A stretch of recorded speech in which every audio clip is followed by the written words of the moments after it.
तुलसी स्तोत्रम् जगद्धात्री नमस्तुभ्यं विष्णोश्च प्रियवल्लभे यतो ब्रह्मादयो देवाः सृष्टिस्थित्यन्तकारिणः नमस्तुलसी कल्याणी नमो विष्णुप्रिये शुभे नमो मोक्षप्रदे देवी नमः सम्पत्प्रदायिके तुलसी पातु मां नित्यं सर्वपद्भ्योऽपि सर्वदा कीर्तितापि स्मृता वापि पवित्रयति मानवं नमामि शिरसा देवीं तुलसीं विलसत्तनुं यां दृष्ट्वा पापिनो मर्त्या मुच्यन्ते सर्वकिल्बिषात् तुलस्या रक्षितं सर्वं जगदेतच्चराचरं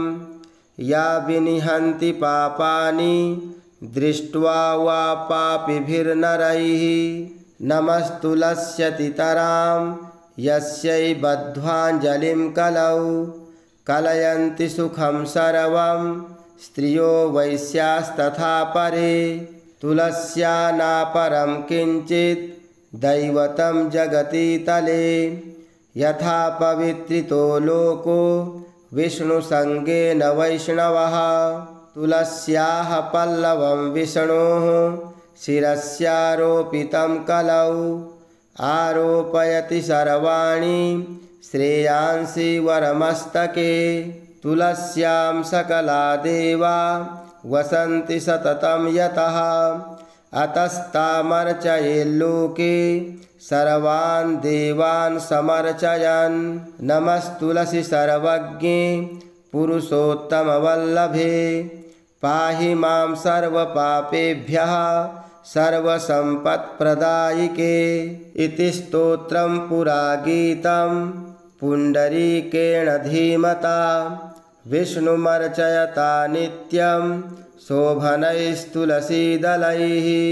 तुलसी श्रीर्महालक्ष्मीर्विद्या विद्या यशस्विनी